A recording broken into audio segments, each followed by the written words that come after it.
palavra de Deus. Passei. Obrigado, meu amor. Sim. Nós vamos para a palavra de hoje, que está no livro de 2 Timóteo, capítulo 1, do 3 ao 14. 2 Timóteo 1, do 3 ao 14.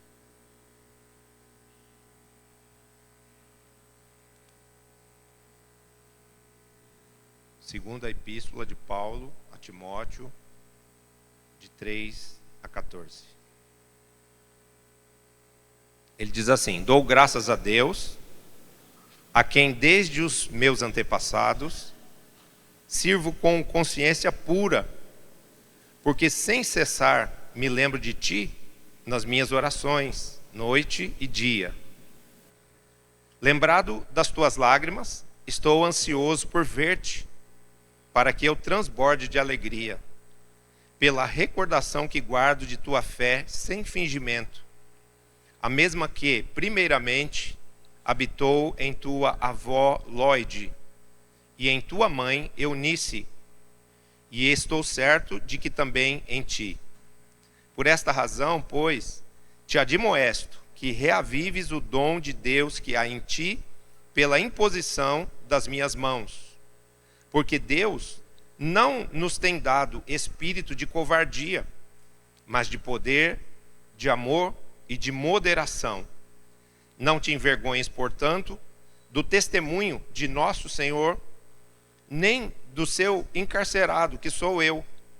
Pelo contrário, participa comigo dos sofrimentos a favor do Evangelho, segundo o poder de Deus, que nos salvou e nos chamou com santa convocação, não segundo as nossas obras, mas conforme a sua própria determinação e graça, que nos foi dada em Cristo Jesus antes dos tempos eternos, e manifestada agora pelo aparecimento de nosso Salvador Cristo Jesus, o qual não só destruiu a morte, como trouxe à luz a vida e a imortalidade mediante o Evangelho, para o qual eu fui designado pregador, apóstolo e mestre. E por isso estou sofrendo estas coisas, todavia não me envergonho, porque sei em quem tenho crido, e estou certo de que Ele é poderoso para guardar o meu depósito até aquele dia. Mantém o padrão das sãs palavras que de mim ouviste com fé e com o amor que está em Cristo Jesus. Guarda o bom depósito mediante o Espírito Santo que habita em nós. Senhor nosso Deus e nosso Pai, nós te louvamos, Senhor, por termos recebido do Senhor acesso à verdade da tua palavra, e pedimos que agora ela possa completar em nós o fruto da tua promessa, o propósito, o intento do coração do Senhor, trazendo para dentro de nós a vida, o poder, o amor, a sabedoria que vem do alto, através da revelação e da unção que eu peço sobre esse momento de transmissão da tua palavra. Que não esteja, Senhor, o homem falando sobre este altar, mas que o Espírito do Senhor fale ao Espírito da igreja e de todos os escolhidos, para que edificação e salvação sejam promovidas hoje neste lugar, em nome de Jesus. Amém. Eu vou contextualizar o momento aqui, quando o apóstolo Paulo escreve essa epístola, essa carta ao seu filho na fé, Timóteo, ao seu discípulo amado, como ele diz em outros momentos aqui do texto. Ele está encarcerado, Paulo estava preso por causa da pregação do Evangelho. Aqueles dias eram dias de uma terrível perseguição, e aqueles que abraçavam a fé eram duramente perseguidos, atacados, martirizados, torturados, tinham que viver escondidos, e muitos ou eram mortos pelo apedrejamento dos judeus, ou pelas práticas usadas por Roma contra os cristãos, chegando mesmo muitos deles a serem queimados vivos ou até crucificados. E nesse momento, quando Timóteo, ele é comissionado por Paulo para ser o pastor da igreja de Éfeso, Paulo recebe notícias de que Timóteo estava um pouco abatido. Ele havia arrefecido um pouco na sua fé, no seu ânimo, diante da sua missão. E não sem motivo, não é? Porque imagina a dificuldade de estar num lugar onde os judeus estão assediando as pessoas que você evangeliza, desmentindo a palavra que você prega, te ameaçando de que você sofra violência, de que você seja passível de morte. Então, essas razões naturais e humanas fizeram com que o medo brotasse no coração desse discípulo, desse líder maravilhoso chamado Timóteo, filho na fé de Paulo e um líder treinado por Paulo, né? E com certeza, né, esse cenário sombrio era o motivo de Timóteo começar agora a temer e a pensar em desistir dessa missão de ganhar almas e de pastorear a igreja. A gente sabe que muitas vezes, diante dessa batalha espiritual, desse custo que o pastor Fred citou aqui, que tem o altar, pessoas que não estão bem fortalecidas no Senhor, elas tendem a ficar sobrecarregadas, a ficar fragilizadas, amedrontadas e a desistir.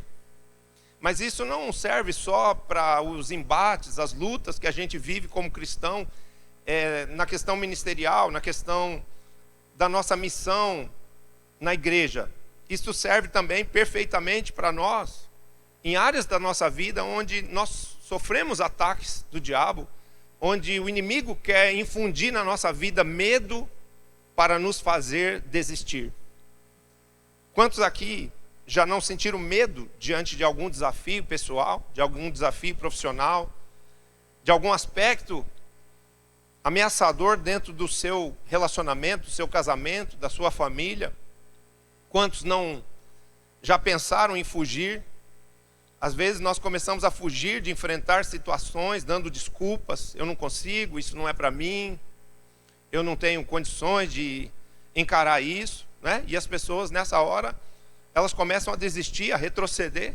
Quantos líderes, às vezes não assumem, empolgados, entusiasmados, uma célula, e depois chegam num determinado momento, querem desistir, querem devolver a célula. Isso não acontece só com líderes de célula, isso acontece às vezes com pastores. Então, essa é sempre a estratégia de Satanás, sempre será a estratégia dele, lançar o medo sobre os cristãos, para fazê-los desistir da fé. Nós já estamos vivendo, queridos, tempos ameaçadores, tempos de opressão, tempos de cerceamento da liberdade, tempos de perseguição. Mas a questão é, diante desta perseguição, diante destas coisas, como nós nos posicionaremos? Eu quero já liberar sobre você uma palavra profética. Eu declaro que você não será refém do medo. Você não será dominado pelo medo. A sua fé vai prevalecer. Você vai permanecer e vai vencer todas as coisas no poder do nome do Senhor Jesus. Quem recebe aí, dá um aplauso ao Senhor. Nós não podemos retroceder. Nós não podemos negar a fé que recebemos de Deus. Nós não podemos desistir do nosso chamado, da nossa missão, da nossa posição em Cristo. E Satanás, ele sabe disso, que um cristão verdadeiro só perde se ele desistir.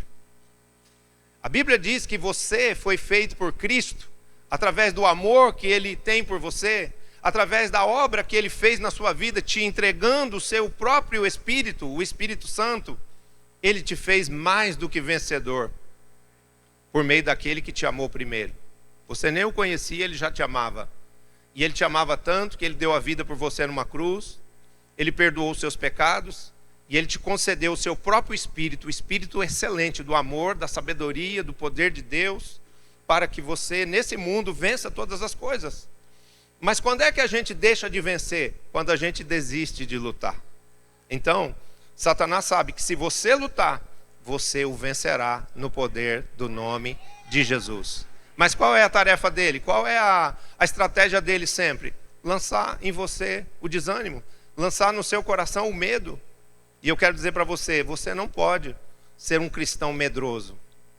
Tanto é que a exortação de Paulo para Timóteo, nesse momento onde Timóteo estava com a sua fé abalada, pensando em desistir do seu pastoreio, desistir do rebanho, desistir do cuidado dos seus próprios discípulos, porque Timóteo já estava em Éfeso cuidando de uma igreja, onde havia discípulos que com certeza tinham sido salvos, ganhos através do evangelismo feito por ele. E ele tinha agora a missão de consolidar a fé desses discípulos, de pastorear essa igreja. Mas ele começa a pensar em desistir. E Paulo diz para ele: ei, meu querido filho no Senhor, meu amado discípulo Timóteo, no reino de Deus não há espaço para a covardia. Deus não nos deu espírito de medo, Ele nos deu espírito de poder, de amor e de moderação. Amém? Os covardes não herdarão o reino de Deus. Você se alegra dessa visão que Deus tem a seu respeito? Você não é covarde.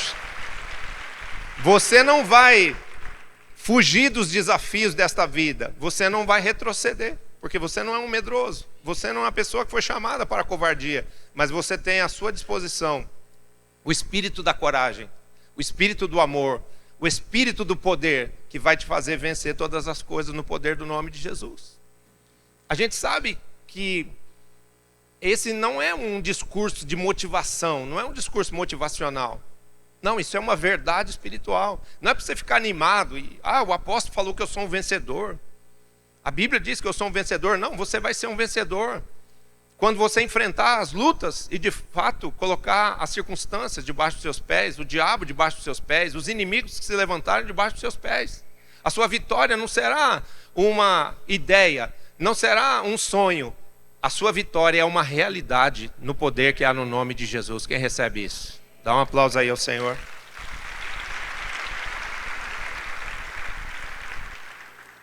Por isso, o desejo de Deus não é que nós desistamos da nossa fé, que nós desistamos da nossa família, que nós desistamos do nosso chamado e nem tampouco da nossa nação.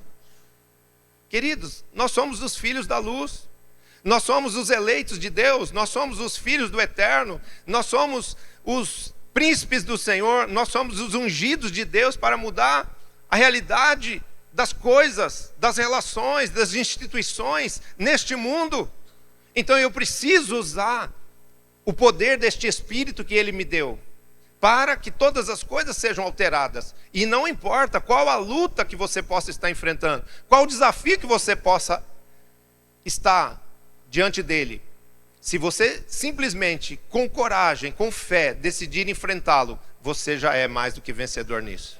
O Senhor vai te dar graça, o Senhor vai te dar sabedoria, o Senhor vai te dar estratégia, o Senhor vai te entregar a vitória sobre todos os inimigos, sobre todas as adversidades. Quem recebe isso em nome de Jesus? Dá um aplauso aí a Ele. Diga assim comigo: eu só não posso desistir. Eu só não posso fugir do enfrentamento.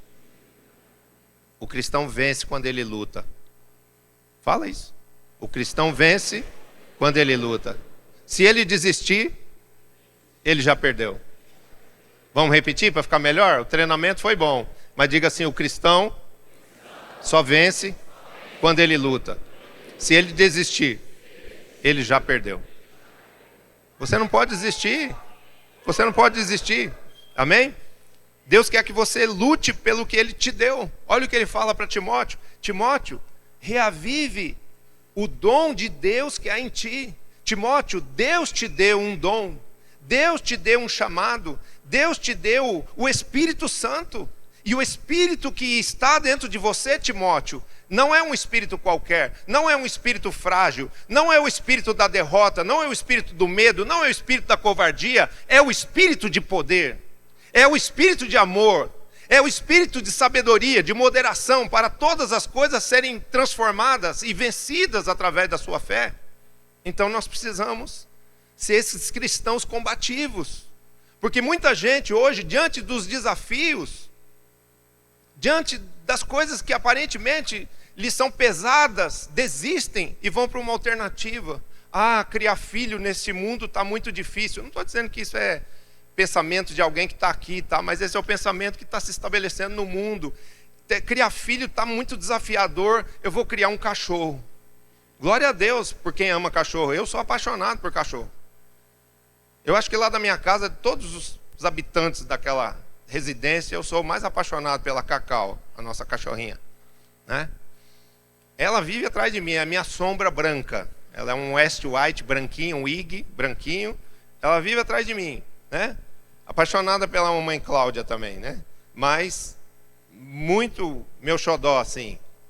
E glória a Deus por quem ama bichinho, animalzinho, cachorrinho, gatinho, passarinho. Tá tudo bem. Mas, queridos, nós não podemos agora convergir todo o nosso amor para um bicho.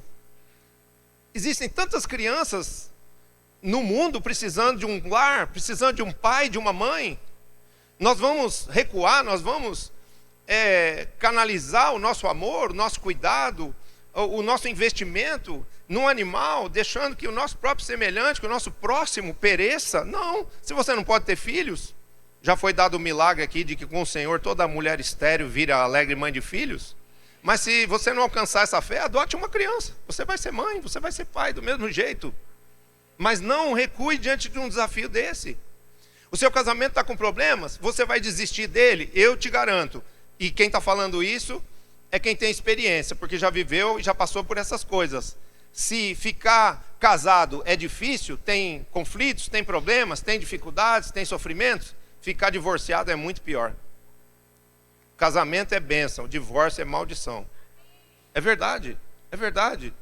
É muito ruim. Eu, quando estava casado, meu primeiro casamento, o casamento que eu perdi antes de conhecer a Jesus, eu dizia, se for para ficar casado desse jeito, é melhor separar. Só que eu falava tolice, eu falava uma coisa na ignorância, porque eu não sabia o que era a dor de ser separado, eu não sabia o quanto era ruim ser divorciado. Então, seu casamento está uma faixa de Gaza, pois eu quero dizer, entre como Israel está entrando nessa guerra, para colocar os inimigos debaixo dos pés. E o inimigo não é tua esposa, o inimigo não é teu marido, o inimigo é o diabo que quer destruir o seu lar. Você consegue compreender isso?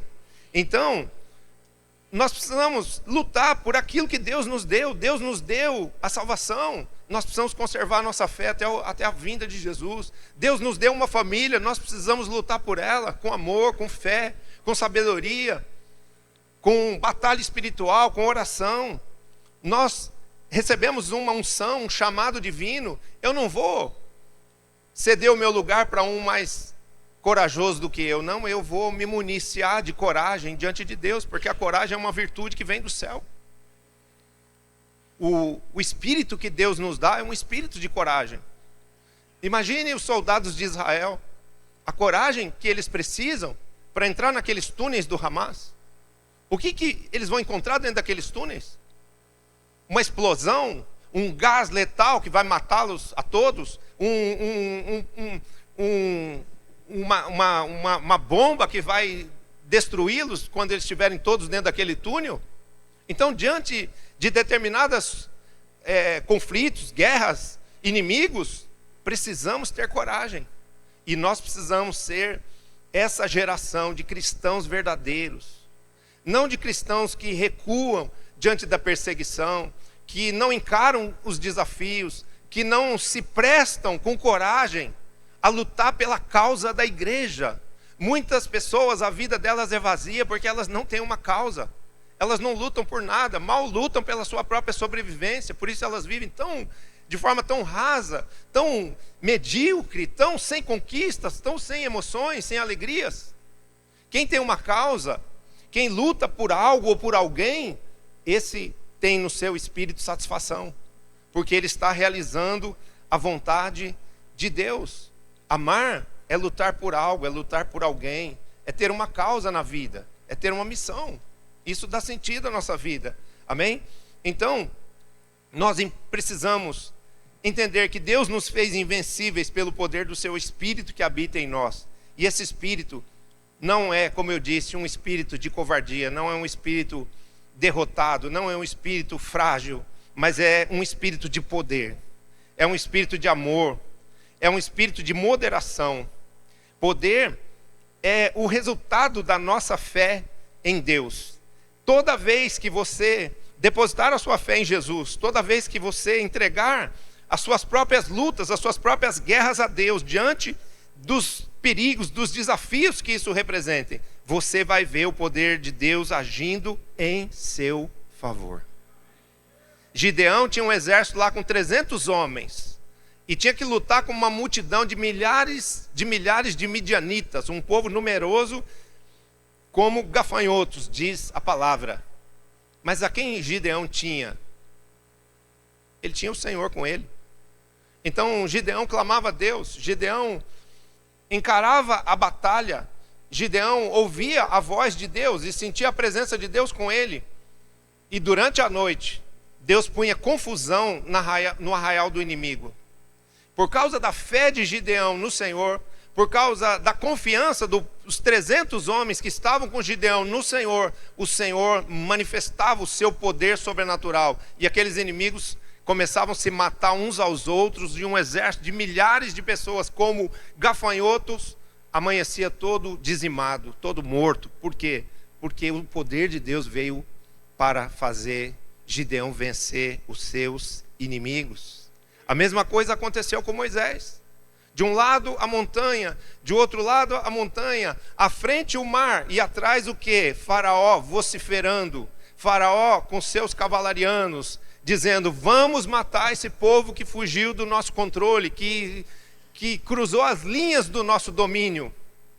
Vamos matar esse povo, vamos levá-los no mínimo de volta como escravos para o Egito. Mas Moisés clamou ao Senhor e o Senhor disse: diga ao povo que marche. E Moisés deu uma ordem esquisita, né? Gente, põe o pé na água, entre nesse mar aí. Imagina o povo entrando no mar. Acho que pensando assim, acho que os homens de Faraó não sabem nadar, né? Mas não é, o Senhor ia mais uma vez, por causa da fé, da confiança de Moisés no Senhor, iria manifestar o seu poder, e o mar abre diante dos olhos de todos, inclusive de Faraó, que depois é afogado nas águas daquele mar, porque o povo passa a pé enxuto no mar, e quando Faraó entra naquele caminho aberto para perseguir os filhos de Israel, a palavra diz: hoje, Moisés, será o último dia em que você verá os seus inimigos. E o mar se fecha, e Faraó e todos os seus soldados morrem ali afogados, porque o poder de Deus se manifestou mediante a fé de Moisés e do povo de Israel. Esses exemplos estão um pouco distantes para você, porque eles estão no Velho Testamento. Então tá bom, eu vou para o Novo Testamento. Por causa da perseguição, por causa do enfrentamento com os principados e potestades, por causa da pregação do Evangelho, Paulo e Silas estavam numa cadeia, mais precisamente num lugar chamado Tronco, onde eles ficavam presos lá, pendurados como morcegos, de cabeça para baixo. Mas o que eles faziam? Eles lamentavam, eles choravam e diziam um para o outro: nunca mais caia nessa bobagem de falar de Jesus. Não, eles reafirmavam a sua fé, louvando e adorando a Deus em alta voz dentro da cadeia. A confiança deles no Senhor, a fé deles no Senhor, fez com que viesse um tremendo terremoto que abalou completamente a cadeia, a ponto de que todas as celas se abriram e os presos puderam, através daquele sobrenatural, serem libertos. Então, queridos, nós queremos que o Senhor quer que você entenda que a fé que Ele te deu, o Espírito que Ele te deu, não é para que você seja um bitolado religioso. A fé em Jesus te dá poder para mudar circunstâncias, para mudar a sua realidade física, para mudar a sua realidade familiar, para mudar o seu status profissional e financeiro.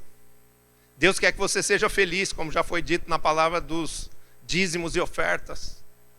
Mas você precisa entender que dentro de você está esse espírito de poder que vai te fazer viver vitória sobre todas as circunstâncias, sobre todas as provas e desafios. Então, nada de covardia, nada de desistência. Você recebeu o espírito de poder para vencer o diabo e para mudar qualquer circunstância diante de você. Este é o potencial da sua fé.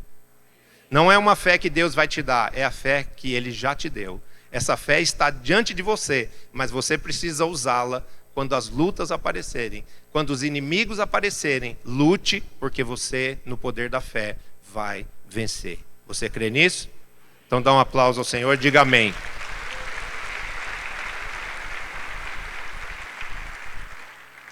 O segundo atributo que o Espírito nos traz, o primeiro é poder, o segundo é amor. É a motivação para lutarmos, a motivação para vivermos como Cristo viveu. Preste atenção que tudo que Jesus fez, Ele fez por amor. Ele ganhou vidas por amor, Ele cuidou dos discípulos por amor, Ele curou as multidões por amor, Ele deu a sua vida por amor, Ele renunciou a tudo por amor.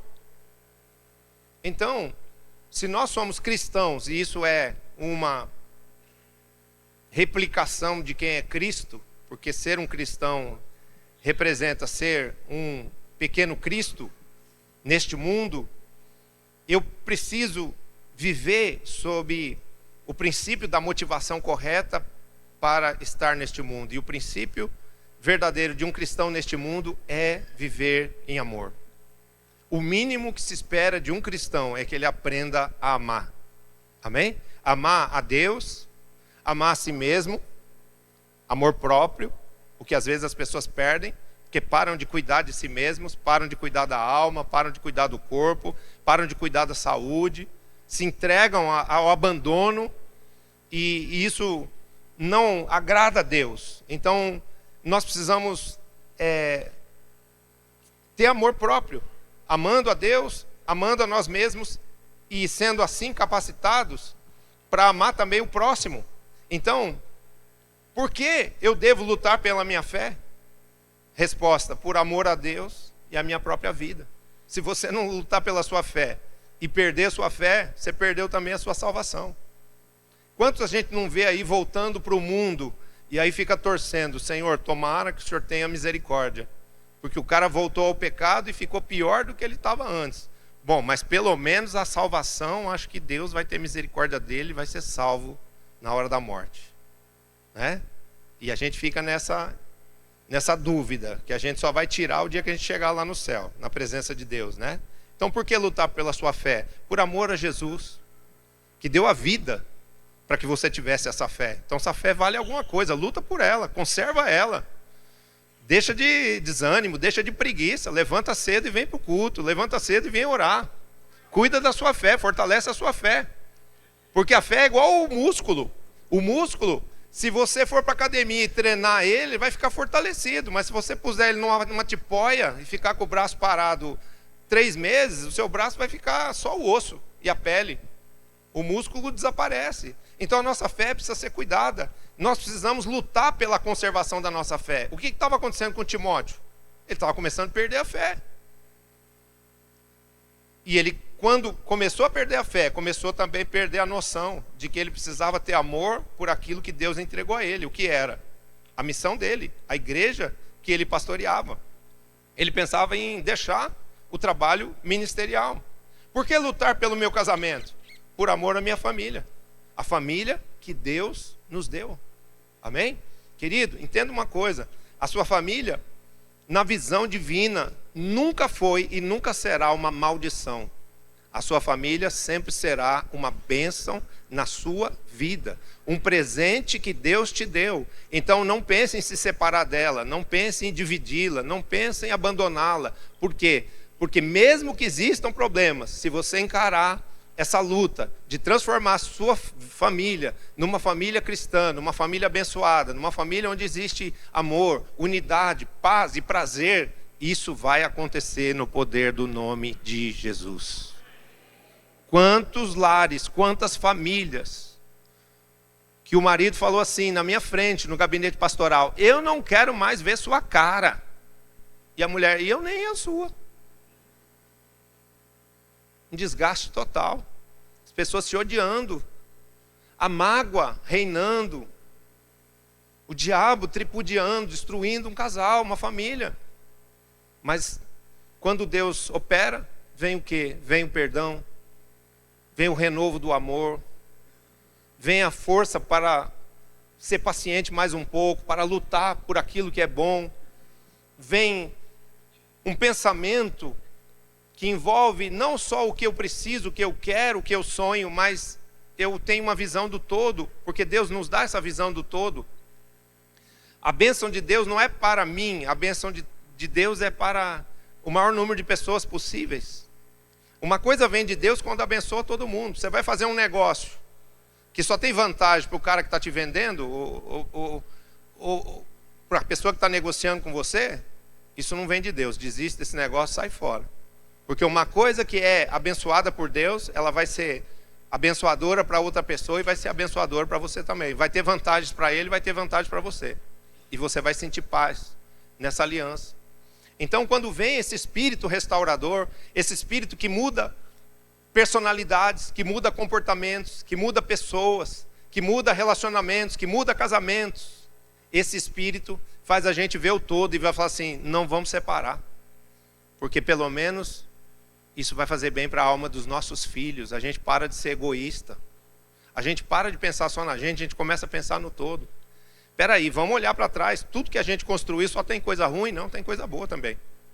Então vamos ficar com o que é bom e vamos tirar o que é ruim. Vamos nos unir para a gente tirar da nossa vida, do nosso relacionamento, o que é ruim. E esse é o exercício do verdadeiro amor. Esse é o espírito do amor operando mediante o poder da fé. Amém? Por que lutar pela política? Por que lutar pela nação brasileira? Porque nós temos filhos. Hoje estamos aqui, acabando de consagrar a opção de criancinhas aqui. Em que nação, em que país essas crianças, que são nossos filhos e nossos netos, vão viver? Isso vai depender da nossa postura agora. Se nós vamos ser isentões, se nós vamos ser aquele tipo de pessoas que não gostam de política, não querem saber nada de política, estão alienados em frente ao celular, só pensando nos investimentos da bolsa, quanto eu ganhei, quanto eu não ganhei. Pois eu quero te dizer que vem vindo ideias e leis e decretos que tudo que você ganhou pode, rapidinho. Porque tem um monte de gente distraída. Para os maus prevalecerem, só precisa uma coisa, o silêncio dos bons. Tem gente que fala que essa frase é do Martin Luther King, não é. Essa frase nasceu na época da Segunda Guerra Mundial. Ela diz respeito aos judeus. Muita gente que podia se levantar em favor dos judeus, ajudar os judeus, ficaram calados. Então, nós não podemos ficar calados. E nós temos poder para orar.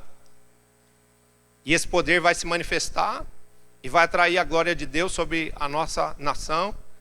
E vai colocar por terra os perversos e maus, os mentirosos, os fraudulentos, os corruptos. Porque nós vamos manifestar não só a nossa fé em oração, mas nós vamos manifestar o nosso amor pela nação que Deus nos deu. Eu, graças a Deus, tive a possibilidade de viajar por várias nações, e eu quero te dizer que quanto mais eu viajo pelas nações, mais eu volto para o Brasil, amando o Brasil e dizendo, isso aqui realmente é a terra da promessa. Que país maravilhoso. Agora, tem problemas? Tem problemas.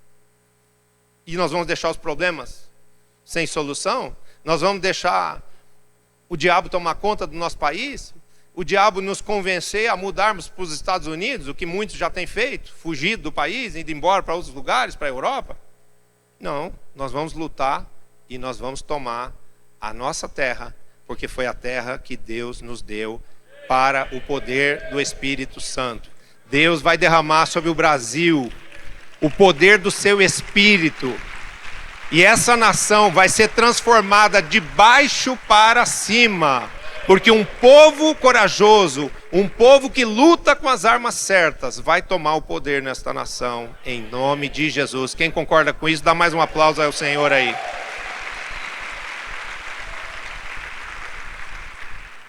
Por que lutar por minha célula? Por amor aos que estão lá e por aqueles que ainda precisam ser salvos.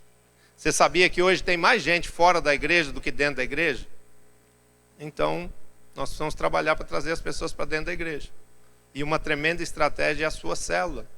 Então, não seja medroso, não seja omisso, não seja indiferente ao chamado de liderar pessoas, de cuidar de pessoas, de discipular pessoas e fazer o trabalho de liderança.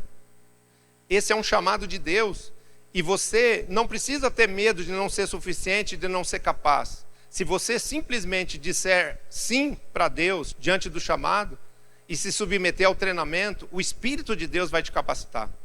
Nós estamos num ano cujo decreto ainda é até 31 de dezembro. Não é pela sua força, não é por qualquer esforço humano ou violência que você possa praticar. É pelo poder do Espírito Santo que está em você. Espírito de poder e espírito de amor pelas vidas que estão perdidas lá fora. É isso que nós devemos entender e continuar fazendo para que o amor seja uma verdade na nossa vida. O amor me faz lutar por algo ou por alguém. É a prova de que o Espírito de Deus está em mim. O Espírito do amor não desiste, mas luta para salvar aquilo que ama. Foi isso que Jesus fez por mim e por você, porque Ele nos amava, Ele lutou por nós até a morte, e morte de cruz. Amém? Jesus não desistiu de mim nem de você, Ele lutou por nós, Ele lutou pela nossa salvação. E o terceiro aspecto é a moderação, que é o quê? A sobriedade que vem do alto, o equilíbrio nas coisas. Quantas vezes nós vemos cristãos intemperantes, cristãos explosivos, cristãos briguentos, cristãos desequilibrados, fazendo coisas loucas que passam longe de ser um testemunho cristão? É a calma para administrar os conflitos. Nós precisamos ter calma diante dos problemas. Não adianta você ficar nervoso, não adianta você ficar irado, não adianta você brigar com todo mundo, não adianta você falar, ninguém me ajuda. Olha o que fala a palavra: a ira do homem não produz a justiça de Deus. Não adianta você gritar, bravejar, espumar. Isso não vai fazer as coisas se resolverem. Isso não vai atrair a ação do Espírito Santo. O que vai atrair a ação do Espírito Santo, o que vai te fazer ter uma estratégia para ajudar todas as pessoas que estão ao redor de você, para que aquela situação seja resolvida, é você talvez ficar em silêncio. Ao invés de gritar, de se exasperar, você ficar em silêncio. Porque o silêncio encontra respostas. Quando nós nos aquietamos, nós ouvimos a Deus. Quando nós nos aquietamos, nós vemos o poder de Deus em operação a nosso favor. O Senhor diz na sua palavra: aquietai-vos e lembrai que eu sou Deus. Porque muitas vezes a gente permite que a nossa alma se angustie, se exaspere, comece a tomar decisões precipitadas, coisas humanas que não vão produzir resultado. Não, a gente precisa ter calma diante das situações. Eu tenho sobre mim um espírito de poder, eu tenho sobre mim o espírito do amor, que é a motivação correta para lutar pelas coisas. Então agora eu só preciso ter calma, porque com calma eu vou receber de Deus estratégia, com calma eu vou ouvir a voz do Espírito dizendo: vá por aqui, aqui é a saída. Amém? Uma pessoa que está se afogando, se ela entrar em desespero, o que acontece? Ela acaba de se afogar. Então ela tem que ter calma, ela tem que saber que ela pode, ali no meio do mar, mesmo numa situação aflitiva, ela tem o poder de encher o pulmão de ar e flutuar. E você também precisa, assim, aprender a se encher do Espírito de Deus e flutuar na hora que as águas da vida estiverem querendo te afogar. Então a calma, o silêncio, o bom senso para promover a paz. Já está um conflito, já está uma guerra, então tem que ter bom senso. Fica quieto, não discute mais, não queira ter razão, não queira convencer o outro. A gente não convence ninguém de nada. Quem nos convence das coisas é o Espírito Santo. Então para de falar, que aí o Espírito Santo fala em seu lugar. Amém? O equilíbrio para vencer travessias. Tudo passa na vida, queridos. Talvez você esteja vivendo aí um momento difícil, uma tribulação terrível, uma guerra. Mas eu quero te falar uma coisa que vai confortar o seu coração. Como todas as outras coisas, isso vai passar. Não teve uma época aí que a gente estava às voltas, sufocado com uma máscara, com medo de chegar perto até dos nossos filhos por causa de uma pandemia? Porque as crianças traziam o vírus da escola, era um terror.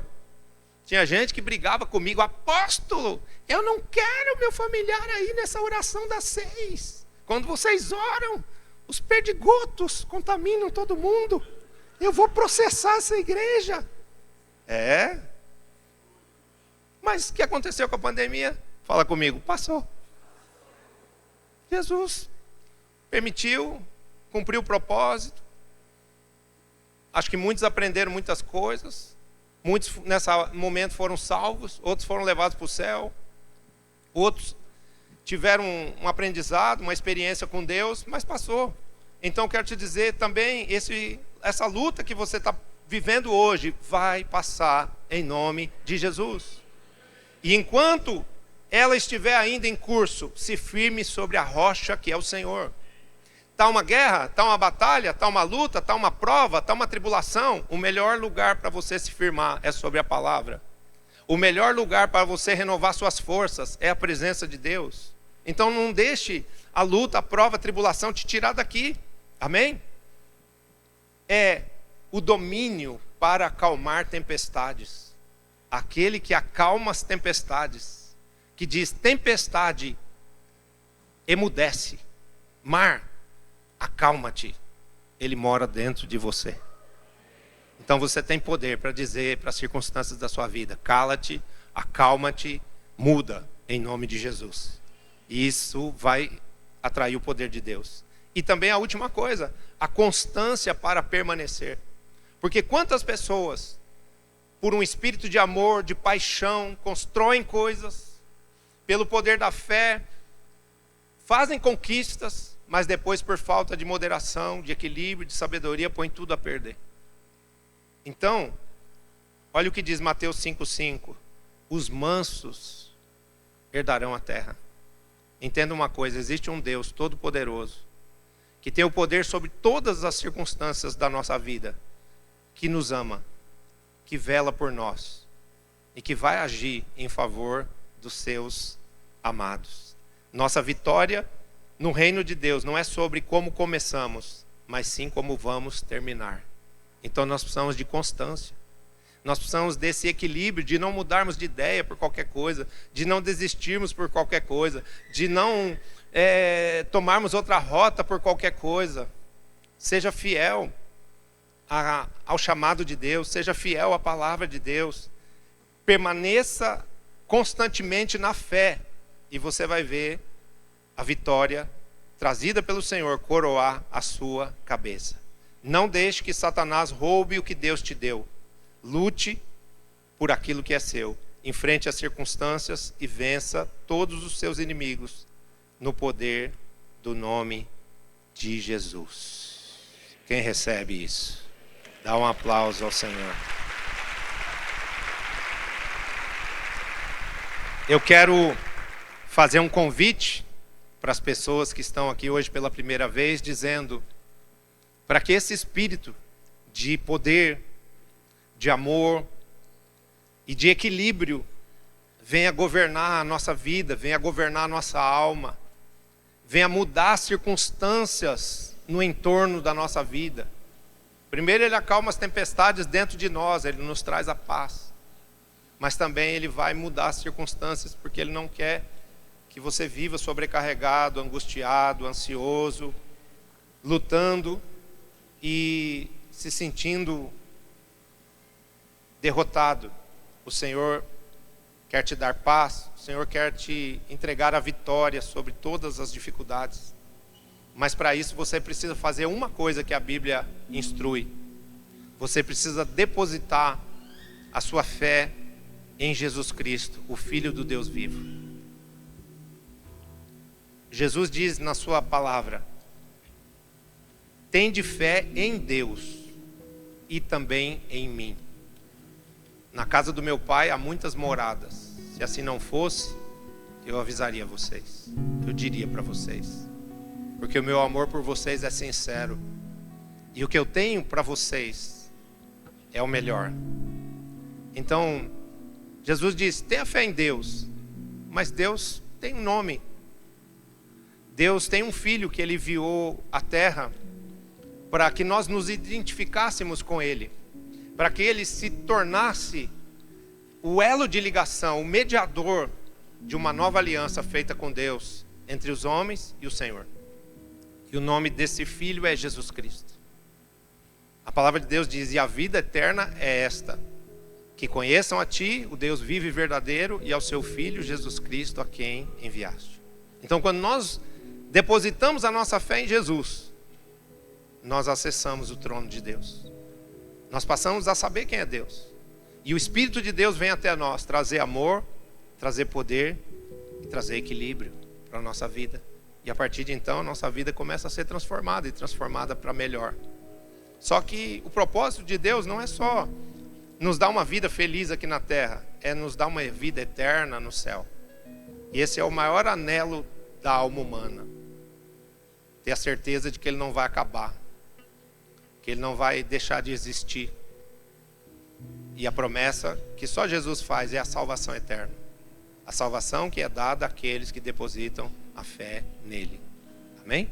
Então, se você quer ser salvo, se você quer ser perdoado dos seus pecados, se você quer nessa manhã receber o Espírito de amor, de poder e de moderação, feche seus olhos onde você está e faça comigo essa oração. Talvez você não esteja aqui hoje pela primeira vez, mas você está distante de Deus, você está se sentindo separado do Senhor. Você quer nessa manhã se reaproximar de Deus, você quer se reconciliar com Deus. Essa é uma oportunidade para você. Então faça com fé essa oração. Diga assim: Senhor Jesus, eu creio, pelo Teu próprio poder, agindo em mim, que Tu és o Filho de Deus. E hoje, eu te peço, perdoe todos os meus pecados. Purifique o meu espírito, a minha alma e o meu corpo, com o poder que há no sangue de Jesus, vertido no Calvário. Hoje, Senhor, diante de Deus, dos homens e dos anjos, eu te declaro como o único Senhor e Salvador da minha vida, Senhor Jesus Cristo. Eu creio no poder da sua morte para perdoar os meus pecados, mas eu creio também no poder da sua ressurreição, Senhor Jesus, para me dar a vida eterna. Por isso hoje eu recebo o teu perdão e a tua salvação em meu espírito, em nome de Jesus. Amém. Quem fez essa oração pela primeira vez, desejando